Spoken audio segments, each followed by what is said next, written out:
Nous y croyons aussi de tout notre cœur. C'est le jour du salut, le jour de la grâce, un jour glorieux. Ce n'est que lorsque ce jour arrivera à sa fin que le jour du Seigneur commencera, qui brûlera comme une fournaise. À ce moment-là, nous ne serons plus ici. Paul l'a écrit très clairement dans 1 Thessaloniciens au chapitre 5. Il écrit: « Vous, mes frères bien-aimés, vous n'êtes pas dans les ténèbres pour que ce jour vous surprenne comme un voleur, car vous êtes des enfants de la lumière, enfants du jour. » Lorsque nous avons chanté le cantique avec le refrain « Sainte onction demeure sur moi », j'ai été submergé et imprégné par la pensée que c'est précisément l'onction qui nous enseigne toutes choses, que c'est l'Esprit de Dieu qui nous fait connaître les choses, qui nous révèle l'avenir ou les choses à venir et nous fait savoir et comprendre ce que les prophètes et les apôtres ont dit et écrit sous l'inspiration de l'Esprit. C'est pourquoi nous lisons dans l'épître de Jean: « Comme son onction vous enseigne toute chose et qu'elle est véritable. » Et l'onction enseigne toujours en accord avec la parole de Dieu. Et c'est pourquoi nous devons comparer tout ce que nous enseignons et pratiquons aujourd'hui dans l'Église avec ce qui était enseigné et pratiqué au commencement. La comparaison ne s'applique pas lorsque des assemblées se comparent entre elles. Non, la mesure est et demeure la parole de Dieu. Amen. Je l'ai déjà dit ici, je crois. Récemment, j'étais à Londres et on m'a offert un livre intitulé « Le rétablissement dans l'Église ». Et le titre était si prometteur. Et j'ai lu le livre rapidement, mais suffisamment pour en comprendre le sujet. Oui, pour savoir clairement que ce livre n'abordait en rien ce dont il s'agit réellement aujourd'hui. On peut choisir le meilleur titre. Et cependant, sans révélation de Dieu, passer à côté de ce que Dieu fait maintenant, et cela avec des trompettes et des tambourins. Et c'est précisément là que nous pouvons reconnaître quelle grâce le Seigneur nous a accordée. Quand il est écrit, ou bien parlé du rétablissement, et qu'il a clairement été dit, « Je vous enverrai le prophète Élie, et il rétablira toutes choses. » Quand toutes les promesses ont été données, alors il est notre devoir et notre responsabilité de sonder les Saintes Écritures pour voir si tout est en accord, afin de voir l'accomplissement de la prophétie biblique et d'accepter ce que Dieu a fait. Sinon, je l'ai aussi expérimenté en partie. Sinon, on chante et on prêche de manière charismatique et à la fin, personne ne sait de quoi il s'agit. Le programme de Dieu n'est pas abordé. Je n'ai lu aucun livre qui m'ait autant touché intérieurement. J'ai écrit à l'auteur et à celui qui me l'avait donné. Et j'ai envoyé à chacun d'eux une cassette de Frère Branham, la meilleure qui existe, unie sous une seule tête, avec le puissant service de guérison qui y est compris. Les gens doivent d'abord savoir ce que signifie réellement le rétablissement. Nous n'avons pas honte de dire que Frère Branham était un homme envoyé de Dieu, un prophète du Très-Haut, un homme de la parole, un homme de la puissance de l'Esprit, un homme que Dieu a utilisé pour nous apporter la parole promise pour ce temps et pour nous introduire dans le conseil de Dieu. Il n'avait pas seulement le message de rétablissement, il avait un ministère restauré. Il avait l'autorité divine et il pouvait, à juste titre, se référer à Jean 14, verset 12, où Jésus a dit, « Les œuvres que j'ai faites, vous les ferez aussi. » Et je crois fermement que pour nous, en tant qu'Église de la parole, en tant qu'Église qui croit, comme dit l'Écriture, une pleine restauration doit avoir lieu. Il ne peut pas en être autrement. Le moment doit venir où Matthieu 25 s'accomplira aussi, où les vierges folles se rendront compte que les sages ont plus d'huile qu'elles, et où elles viendront et diront, « Donnez-nous de votre huile, car nous commençons à en manquer. » La différence doit et va être manifeste entre ceux qui ont cru en Dieu et ceux qui n'ont pas cru en Dieu. Et aujourd'hui, on ne voit pas encore cette différence. Tout au contraire, aujourd'hui, c'est plus calme chez nous que partout ailleurs. Quand on vient dans de telles réunions, on a presque honte de penser à quel point nos réunions sont sans vie, mortes. Mais probablement parce que nous avons été tellement submergés par la parole de Dieu. Je l'espère. Je crois que nous avons une mentalité ici en Europe centrale. Nous ne pouvons pas montrer directement à l'extérieur ce que nous ressentons intérieurement. Vous le voyez déjà chez nos amis d'Italie.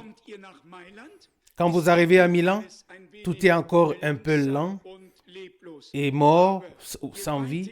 Mais plus vous descendez vers le sud, plus les gens sont vivants et par conséquent, les réunions sont plus vivantes.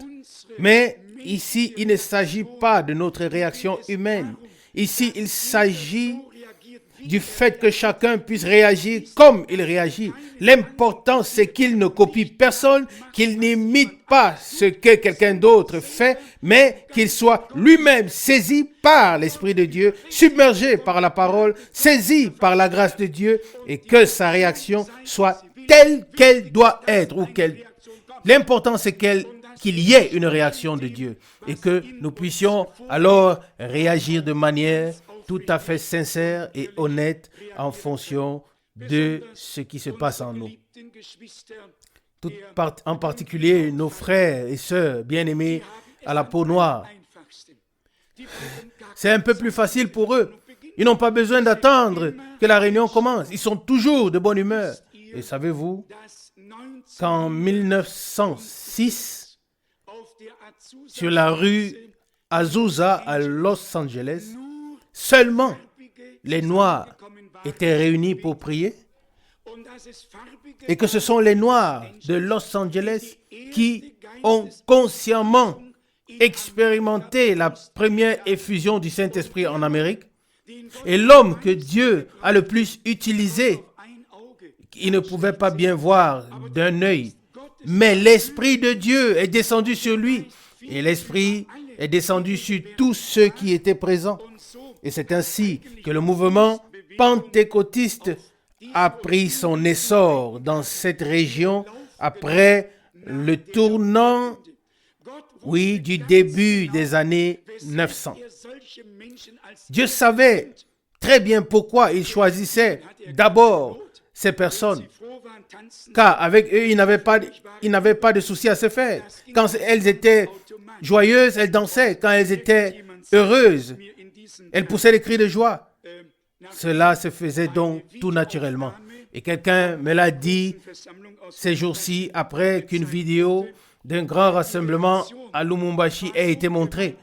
La réaction a été si puissante et on a dit que ce serait bien si on pouvait transposer cette atmosphère ici à Krefeld pour que l'ambiance soit la même ici aussi. N'est-ce pas, frère Knigge? Que cette ambiance se manifeste ici aussi. Mais quoi qu'il en soit, nous savons que Dieu a fixé le temps et l'heure pour tout. Amen. Et nous avons été patients pendant si longtemps et nous le resterons jusqu'à la fin. Nous ne voulons pas et ne pouvons pas dévancer Dieu, mais nous sommes prêts à aller de l'avant avec lui. Nous avons la parole de l'heure. Nous avons les promesses pour ce temps. Cela nous rend humbles et nous rend heureux au même moment. Comme l'onction nous enseigne, c'est ainsi que c'est juste. Et l'onction renvoie toujours à la parole de Dieu. Quelle a été la première chose que Jésus a faite lorsqu'il a été oint? Qu'a-t-il fait? Qui connaît l'histoire? Dans Luc chapitre 4, il a ouvert le livre et il est tombé sur le prophète Ésaïe et il a lu un passage et a dit: aujourd'hui, cette écriture est accomplie devant vous. L'Esprit de Dieu, l'onction sainte, ne va pas vers tel ou tel livre, mais vers un seul livre, à savoir vers la Bible, la parole de Dieu. L'onction ne pose pas la question ici ou là, elle interroge Dieu. Et la réponse que Dieu donne a déjà été donnée ici dans la parole. Et c'est aussi ce qui est beau. Quand j'écris parfois sur des choses prophétiques et que je vois ensuite, oui, les liens, la facilité avec laquelle tout s'imbrique, sans que nous n'ayons à ajouter quoi que ce soit de nous-mêmes, alors je me dis, c'est merveilleux. Amen. Ça, c'est le Saint-Esprit. Gloire à Dieu. Il révèle les choses à venir. Il les relie avec le passé. Il le met à jour dans le présent, car Dieu n'est pas le j'étais ou le je serai, mais il est le je suis. Il dispose du passé, du présent et de l'avenir. Il n'y a rien qui ait été et dont il ne soit pas au courant. Rien de ce qui va encore arriver qu'il n'ait déjà inclus dans son plan. Et ainsi, nous pouvons trouver notre paix en notre Dieu, sachant qu'il mènera tout à bien de manière glorieuse. Amen. Qu'ai-je dit ici mercredi dernier? J'espère que l'heure est correcte. Mais tout à coup, j'ai pensé que nous tous, qui portons l'espérance en nous, nous ne serons pas laissés lors du retour du Seigneur, mais nous serons enlevés avec lui. Car nous croyons que que nos corps seront alors transformés comme il est écrit et que nous serons enlevés. Est-ce vrai? Est-ce exact? Le croyons-nous tous de tout notre cœur? Amen, amen, oui, amen. Oui, vous le voyez ici, vous le voyez maintenant. Ça, c'est la bonne ambiance. Hein? Bien. Et votre amen était vraiment bien. Mais allons un peu plus loin. Nous croyons de tout notre cœur. Et je m'inclus. Je crois à 100% que je serai du nombre quand le Seigneur viendra. Et je crois que mon corps et nos corps seront transformés. Et savez-vous quoi? Quand nous avons parfois un petit problème physique, nous n'avons pas la foi que Dieu peut remédier à ce petit problème, le guérir, le réparer. alors nous boitillons dans notre foi. Oui, nous allons comme avec des béquilles dans notre foi. D'un côté, nous avons la foi profonde, que nous serons renouvelés, transformés, rajeunis de la tête aux pieds. Et quand il s'agit de croire que Dieu peut remédier à une petite souffrance, nous tremblons. Nous avons du mal à y croire. À partir d'aujourd'hui, faisons confiance à Dieu et croyons Dieu dans ce domaine également. Lui qui transformera tout le corps. Ne peut-il pas renouveler un membre? Ne peut-il pas effectuer une réparation? Ne peut-il pas guérir? Il est écrit, je suis le Seigneur, ton médecin. Alléluia. Nous avons entendu dans le sermon de Frère Branham. Ça fait partie de l'évangile. C'est une partie de l'évangile. Une partie de l'œuvre de rédemption. Ensemble, nous voulons faire confiance au Seigneur. Et maintenant, je vais vous révéler quelque chose. Celui ou ceux qui ont écouté attentivement hier ont écouté la phrase suivante. Le don que Dieu m'a donné n'est pas pour moi, pour mon usage personnel. Le don que Dieu m'a donné est pour vous. L'avez-vous entendu? Frère Branham a dit, quand je demande quelque chose à Dieu, je dois attendre. Et il semble que la réponse ne vienne pas. Et puis il dit, c'est vous qui déclenchez ce don que Dieu m'a donné. Et maintenant, voici le plus important. Une personne qui est malade doit faire face à des souffrances, à des détresses, mais vraiment une telle détresse de sorte qu'elle a besoin d'aide. Et c'est pourquoi il est écrit, si quelqu'un parmi vous est malade, qu'il appelle les anciens de l'assemblée. Ils prieront pour lui, après en loignant d'huile, et leur prière aidera le malade et Dieu le relèvera. Ce n'est donc pas la prière du malade, mais c'est la prière des anciens, des frères qui prient pour celui qui est malade. C'est différent pour les incroyants malades. Ils ont la foi, les incroyants malades. La foi que les croyants malades n'ont pas. C'est quelque chose de vraiment particulier. C'est pourquoi il y a des dispositions différentes. Si vous lisez dans Marc chapitre 16, il est écrit « Allez dans le monde entier, prêchez l'évangile à toute la création, et ainsi de suite, et ainsi de suite.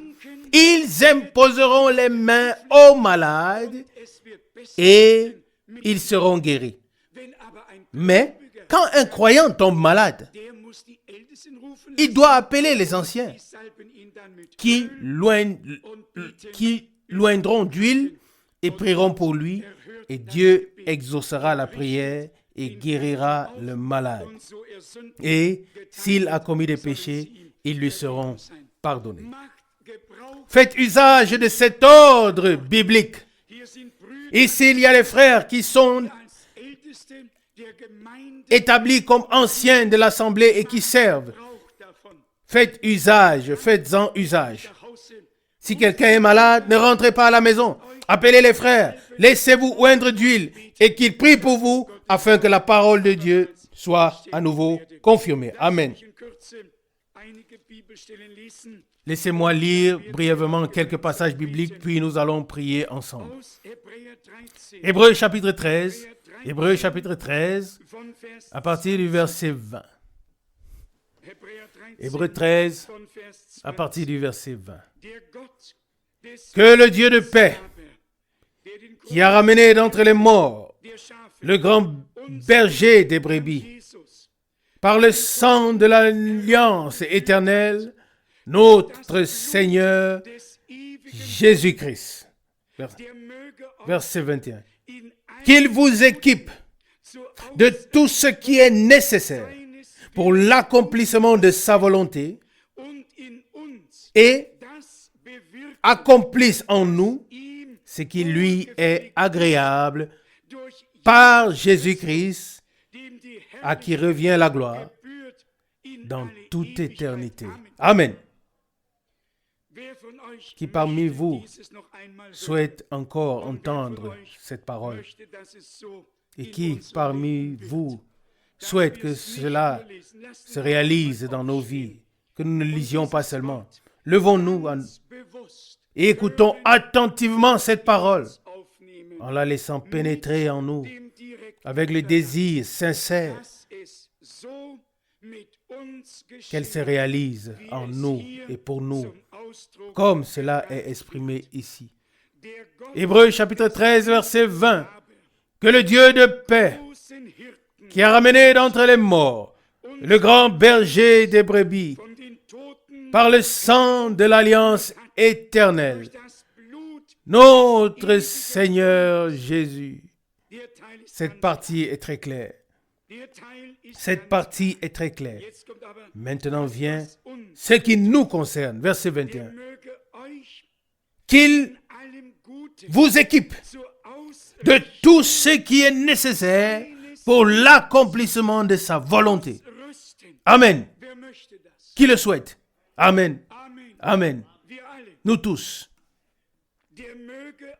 Qu'il vous équipe de tout ce qui est nécessaire pour l'accomplissement de sa volonté et accomplisse en nous ce qui lui est agréable. Amen. Qui le souhaite? Qui le souhaite? Amen. Amen. Tu es mon fils en qui j'ai trouvé mon bon plaisir. Je le relis encore une fois, verset 21. Qu'il vous équipe de tout ce qui est nécessaire pour l'accomplissement de sa volonté et accomplisse en nous ce qui lui est agréable par Jésus-Christ, à qui revient la gloire dans toute éternité. Amen. Seigneur Dieu Tout-Puissant, nous sommes ici réunis devant ta face. Tu nous as révélé ton dessein de salut. Tu nous as fait des promesses et tu les as placées sur le chandelier. Tu nous as conduits jusqu'ici. Maintenant, nous te prions d'accomplir en nous ce qui t'est agréable. Amen. Car nous n'en sommes pas capables. Que ta volonté s'accomplisse. Que ton règne vienne. Que ton nom soit glorifié. Que ta parole soit confirmée. Que ton peuple soit béni de toutes les bénédictions de Dieu en Jésus-Christ notre Seigneur. Ô Dieu, crée aujourd'hui une atmosphère céleste. Alléluia. Puisses-tu te sentir bien au milieu de nous et nous bénir de la richesse de ta grâce. Au nom de Jésus. Amen. Amen. Amen. Vous pouvez vous asseoir.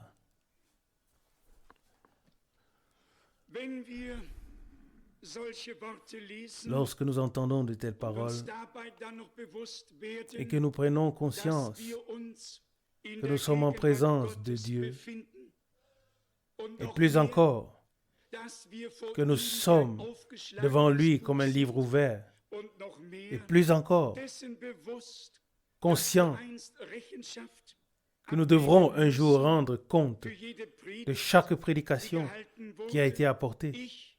Moi, pour l'avoir apportée, vous, pour l'avoir écoutée, et rendre compte pour ce que nous en avons fait. Si la parole a pu accomplir ce pourquoi elle a été envoyée, nous sommes pleinement conscients que nous sommes ici, réunis dans la maison de Dieu, dans la présence de Dieu, devant la face de Dieu, pour écouter la pure parole de Dieu et recevoir la bénédiction de Dieu. Nous savons que l'alliance que Dieu a conclue en Christ par le sang de l'agneau est une alliance éternelle. Notre Seigneur a dit, et il dit encore aujourd'hui, ceci est le sang de la nouvelle alliance, un nouveau testament, une nouvelle alliance. Dieu n'a pas tenu compte de notre culpabilité. Il l'a pardonné et il nous a réconciliés avec lui-même. En tant que réconciliés, nous n'avons plus qu'un seul désir, que Dieu agisse en nous, qu'il manifeste en nous tout ce qui est nécessaire pour l'accomplissement de sa volonté. Je pense que nous sommes tous arrivés au point où nous ne nous contentons plus de dire ou de professer de nos lèvres, mais où nous le pensons vraiment. Que ta volonté soit faite. Vous pouvez me croire. Pas seulement dans le domaine spirituel. Je souhaite véritablement que la volonté de Dieu s'accomplisse dans ma vie. Je ne sais pas si vous pouvez me le croire. Mais nous entrons maintenant dans la dernière phase, dans la dernière étape, avant le retour du Seigneur. Nous ne savons pas combien de temps nous avons encore, mais nous savons une chose, c'est qu'à un moment donné, tout à coup, ce qui est écrit dans Apocalypse chapitre 22 s'accomplira aussi. Que celui qui est saint se sanctifie davantage et que celui qui est impur demeure impur. Il y aura une courte période pendant laquelle chacun restera dans le domaine ou dans l'état où il se trouve à ce moment-là. Mais ceux qui sont vraiment dans le royaume de Dieu, dans l'église de Dieu, amen, ils croîtront de sorte que la puissance de Dieu se déploiera pleinement et il n'y aura qu'une très brève mais puissante et glorieuse œuvre de Dieu parmi les siens. Les autres n'en seront pas capables. Frère Branham l'a dit très clairement dans la prédication, les âmes en prison, qu'ils ne pourront alors plus. Mais c'est encore le temps de la grâce. Nous pouvons encore venir au Seigneur et savoir qu'il nous écoute, qu'il nous exauce, qu'il nous aide et nous fait grâce. En ce qui concerne la journée d'aujourd'hui, je voudrais lire en particulier l'expérience de la Pentecôte. Les 2 ou 3 passages de l'Ancien Testament, 2 ou 3 passages de l'Ancien Testament, afin que vous sachiez que ce n'était qu'une confirmation et que cela s'est accompli comme cela avait été promis dans l'Ancien Testament. Joël chapitre 3, verset 1. Dans la traduction allemande, c'est Joël 3, verset 1. D'autres traductions ont disposé les chapitres un peu différemment. En français, c'est Joël chapitre 2, verset 28. Après cela, je répandrai mon esprit sur toute chair, de sorte que vos fils et vos filles prophétiseront, que vos vieillards recevront des révélations en songe, que vos jeunes gens auront des visions. Verset 29. Oui, même sur les serviteurs et sur les servantes, je répandrai mon esprit en ces jours-là. Nous l'avons déjà dit aujourd'hui.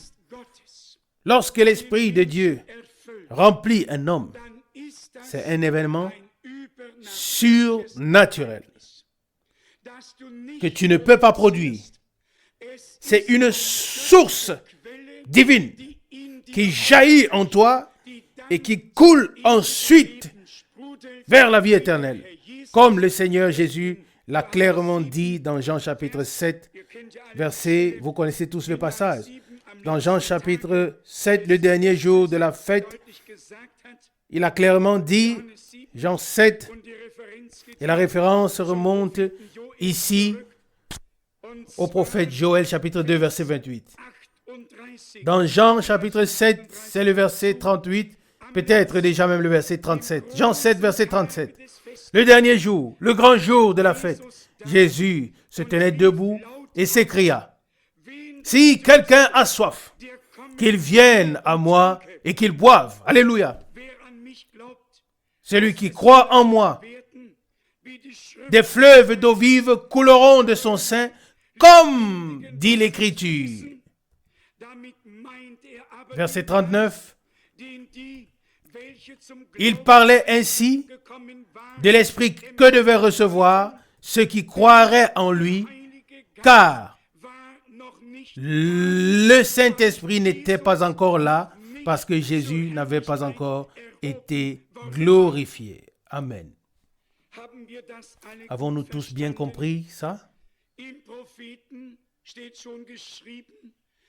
Il était déjà écrit dans le prophète Joël que Dieu répandrait son esprit sur toute chair.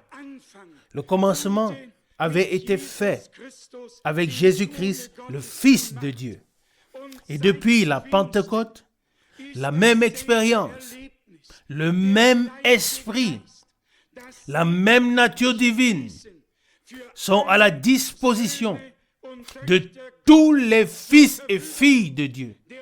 Le Seigneur a dit à la femme au puits, « Femme, si tu savais qui est celui qui te parle, tu lui demanderais de te donner à boire. Et l'eau que je te donnerai, tu n'auras plus jamais soif. » Ici, notre Seigneur s'écrie d'une voix forte, que celui qui a soif, qu'il vienne à moi et boive. Maintenant, j'ai une question pratique. Qui a vraiment soif au milieu de nous? Amen. Qui a vraiment soif au point que c'est une question de vie ou de mort, et que vous languissez, que vous ressentiez, que vous êtes en train de languir et que vous avez besoin de l'eau de vie. Car la chose est que celui qui a soif, qu'il vienne et boive. Que celui qui n'a pas soif, oui, qu'il voit la source et se fait sa propre opinion. Il voit les autres boire et se dit, eh bien, moi je vais encore bien, assez bien. Je n'ai pas soif pour le moment. Il faut que cela change. Nous devons avoir une telle soif que nous ne puissions plus la supporter. Que nous puissions crier, Seigneur, j'ai soif. Le Seigneur l'a dit ici, que celui qui a soif vienne à moi et boive. C'était le dernier jour de la fête. Qui a soif? As-tu soif? Qu'est-ce qui est écrit dans le sermon sur la montagne? Heureux ceux qui ont faim et soif, car ils seront rassasiés. Alléluia. Dieu voulait envoyer une famine dans le pays. Une famine d'entendre la parole, afin de recevoir une soif, l'Esprit de Dieu, afin que la parole que nous avons entendue et reçue puisse devenir esprit et vie en nous. Amen. Sinon, la parole qui est vie en soi, cette parole se fige dans une forme morte. Si nous, qui sommes devenus croyants, nous ne sommes pas vivifiés par l'Esprit, ainsi que le Seigneur nous accorde vraiment une soif du baptême de l'Esprit, un désir si grand en nous que personne ne puisse gaspiller ses pensées. Amen. Comment cela va se passer? Et que diront les gens? Ainsi de suite. Non. Une seule chose. Exprimer sa soif et dire, Seigneur, j'ai soif. Je meurs de soif.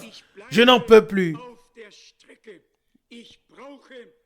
Je n'arrive plus à avancer. J'ai besoin de l'eau de vie. Et comme c'est beau, ce qui est écrit ici au verset 29, Jean 7, il parlait ainsi de l'Esprit que devaient recevoir ceux qui croiraient en lui. Car le Saint-Esprit ou l'Esprit n'était pas encore là parce que Jésus n'avait pas encore été glorifié. Qu'en est-il aujourd'hui pour toi et pour moi? Avons-nous apporté cette soif avec nous?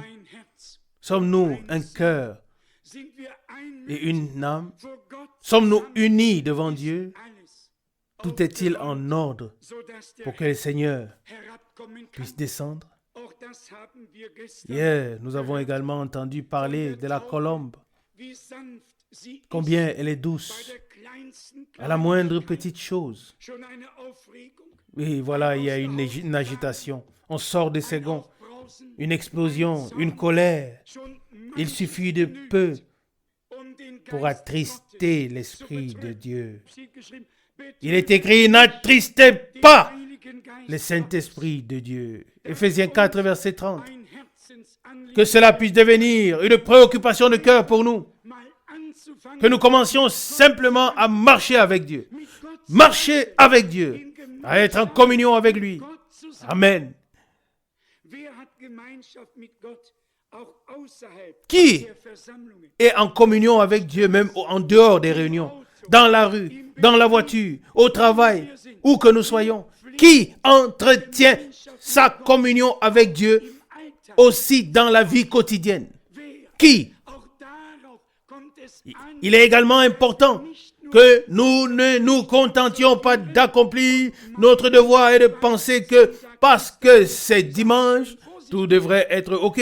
Non, nous devons commencer à vivre avec Dieu et à marcher avec Dieu, à entretenir notre communion avec Dieu par la prière, par la lecture de la parole, par des cantiques qui nous viennent à cœur, afin que nous puissions simplement commencer à faire la volonté de Dieu. Alléluia.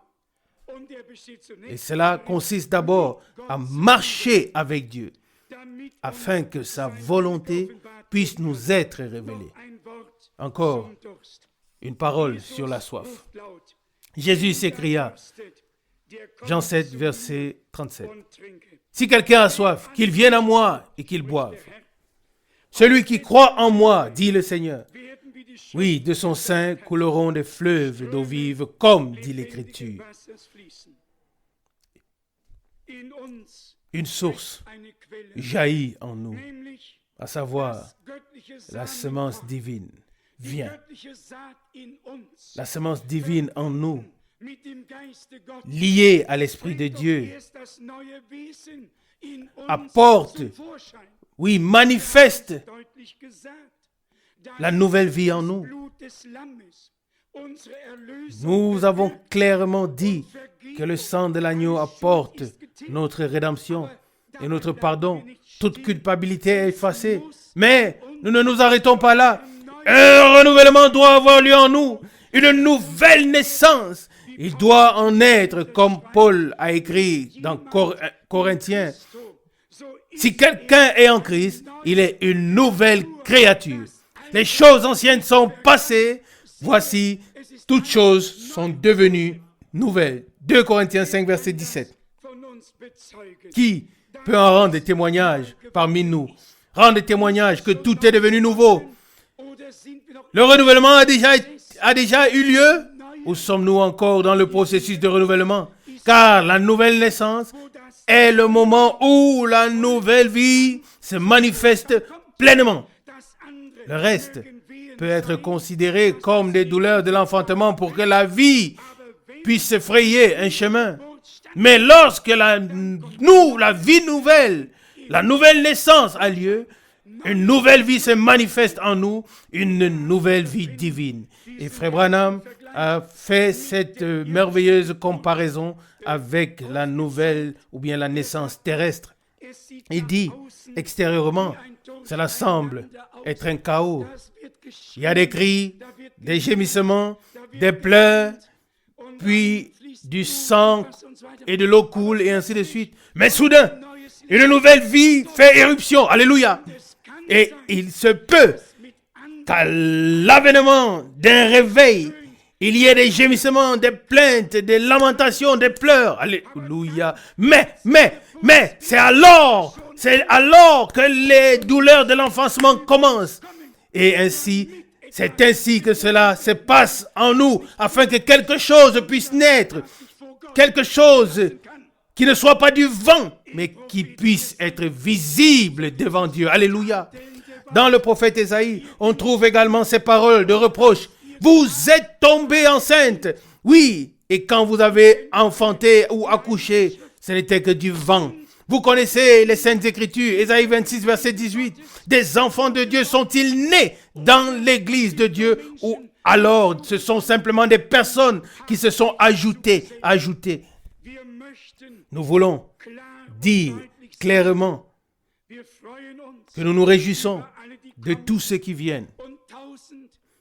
Et je préfère 1000 personnes que 500 et 500 000 personnes que 1000. Mais les 1000 ou les 500 000 ne pèseront pas sur la balance de Dieu s'ils sont simplement présents. À moins que Dieu n'ait pu accomplir en eux l'œuvre de la grâce. Et c'est pourquoi ce n'est pas la masse, mais c'est à l'individu que Dieu veut s'adresser. Et je vous dis que celui qui, ces jours-ci, voudrait être interpellé par Dieu, a déjà été interpellé par Dieu. Il nous a parlé avec sa puissance. Oui, par sa parole. Il nous a parlé puissamment par sa parole et par son esprit. Je voudrais encore lire un autre passage du prophète Ésaïe 28. Ésaïe chapitre 28, à partir du verset 11. Nous trouvons également cette parole citée dans le Nouveau Testament. Ésaïe chapitre 28, à partir du verset 11. Oui, c'est par des hommes aux lèvres balbutiantes et à la langue étrangère qu'il parlera à ce peuple. Lui qui leur a dit, voici le lieu de repos. Donnez du repos à ceux qui sont fatigués. Et voici le lieu de repos. Mais ils n'ont pas voulu écouter. Verset 13. Ainsi, la parole du Seigneur leur sera adressée. Fais ceci, fais cela, un peu ici, un peu là, afin qu'ils tombent à la renverse et se brisent, ou qu'ils s'enlacent dans le filet et soient pris au piège. Cette parole, c'est une parole très, très profonde, bien que le texte en lui-même soit très court. Mais ici, on décrit en gros deux groupes distincts. Les uns qui se laissent interpeller par Dieu et sont conduits par l'Esprit vers le repos en Dieu, qui trouvent le repos de toutes leurs propres œuvres et reposent en Dieu, et les autres, l'autre groupe, qui n'écoutent pas et à qui on dira « fais ceci, fais cela, fais ceci, fais cela », et ils le feront, ils le font. Et en le faisant, ils s'enlacent et tombent d'une chose à l'autre et n'atteindront pas le but. Ce que je trouve très particulier, c'est quand on impose des choses très difficiles aux gens. Et cela existe aussi dans les milieux les plus pieux. On impose aux gens ce qu'ils doivent faire, combien de temps ils doivent jeûner, et ainsi de suite, pour atteindre le but.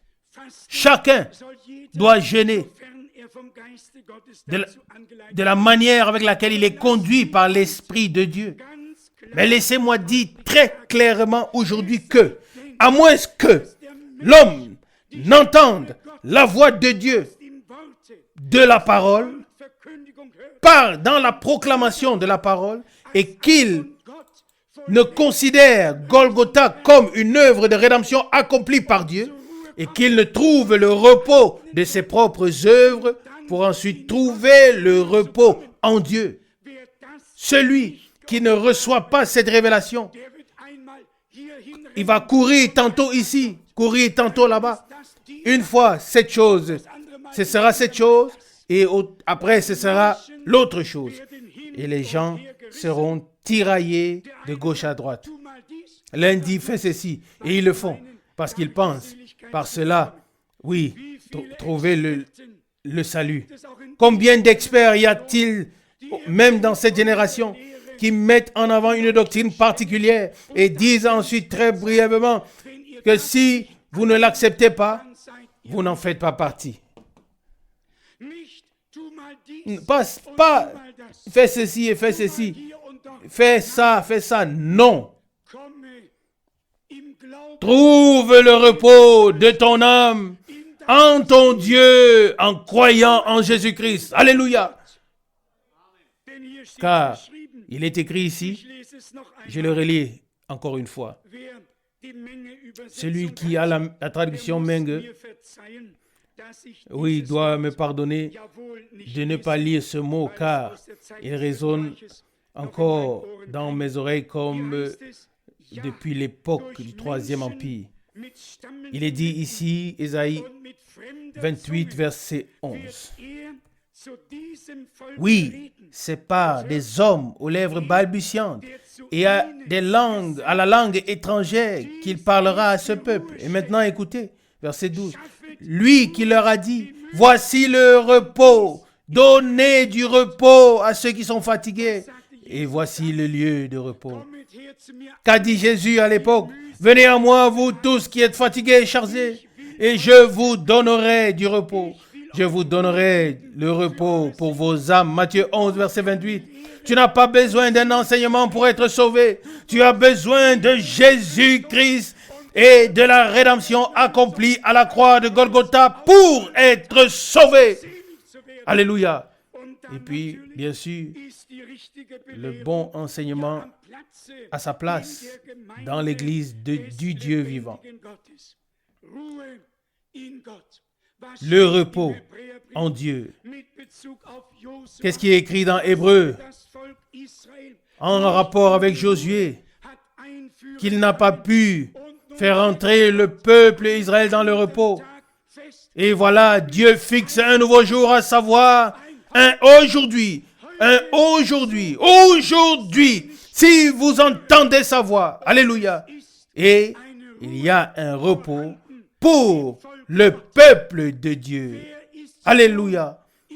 Qui a déjà trouvé le repos en Dieu? Dans la connaissance bienheureuse d'avoir été racheté et pardonné. Savoir que rien ne peut me séparer de l'amour de Dieu qui est manifesté en Jésus-Christ, notre Seigneur.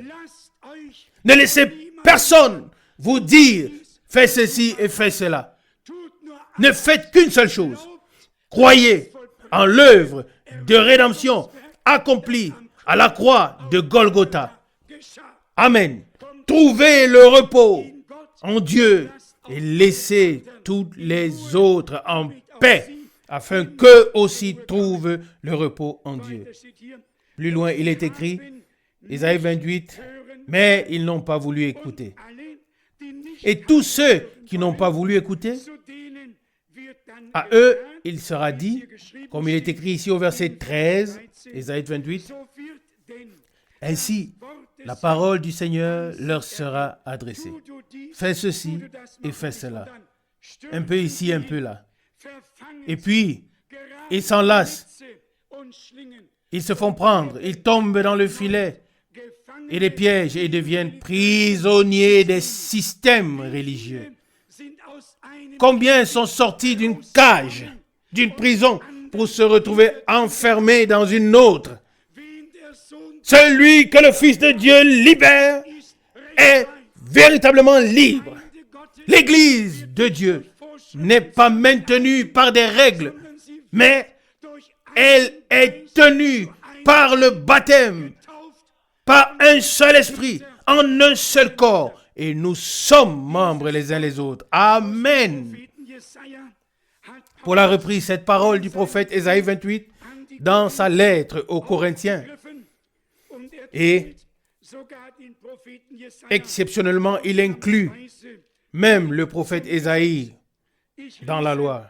Je lis 1 Corinthiens chapitre 14, verset 20. 1 Corinthiens 14, verset 20. Frères, ne soyez pas des enfants dans le jugement. Non.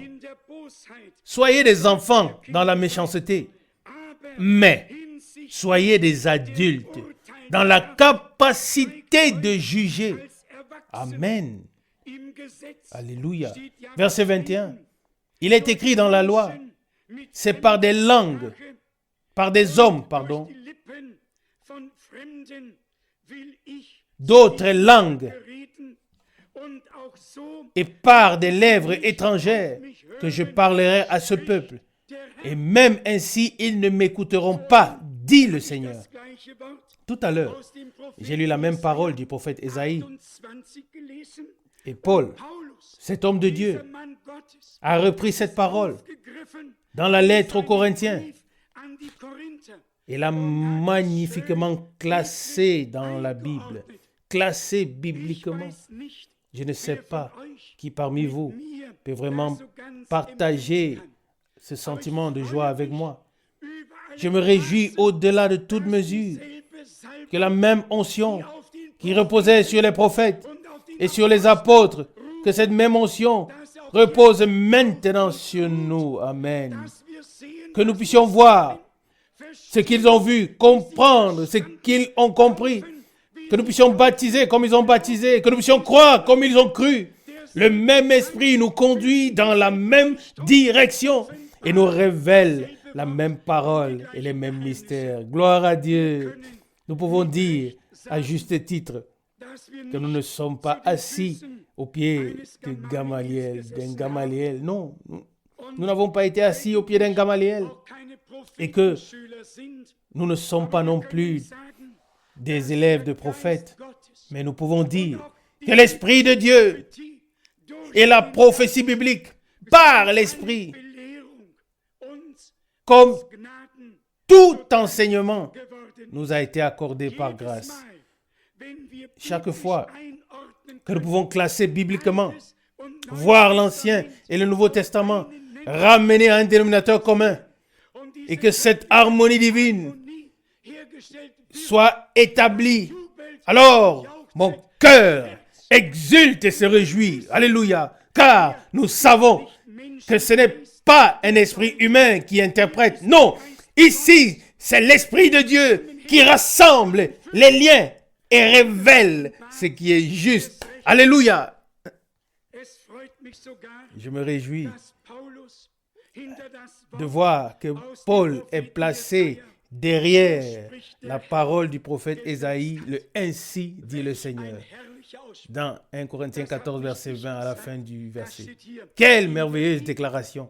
Ce n'est pas moi qui l'ai dit, c'est écrit comme ça dans la Bible. Il se pourrait que certaines personnes qui n'ont pas lu disent « Eh bien, le prophète s'est arrêté là où il était dit « Je parlerai à ce peuple par des lèvres étrangères. Et même ainsi, ils ne m'écouteront pas. » Et Paul, en tant qu'un homme établi par Dieu, dit « Ainsi dit le Seigneur. » Et c'est aussi ainsi. Toute la parole de Dieu est le « Ainsi dit le Seigneur ». Elle a été inspirée et prononcée par l'Esprit de Dieu. Alléluia. Des hommes saints ont parlé et écrit, poussés par l'Esprit de Dieu, afin que nous trouvions notre chemin. afin que nous sachions ce que nous devons croire. Écoutez maintenant comment l'apôtre Paul développe la pensée. 1 Corinthiens 14, verset 22. Par conséquent, le parler en langue n'est pas un signe pour les croyants, mais pour les non-croyants. Tandis que la prophétie n'est pas un signe pour les incroyants, mais pour les croyants. Ça aussi, c'est très, très important.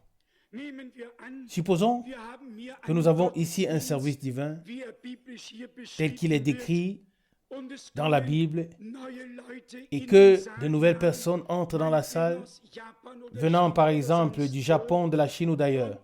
Et soudain, l'Esprit de Dieu descend sur l'assemblée et quelqu'un parle dans une langue maternelle de ces personnes.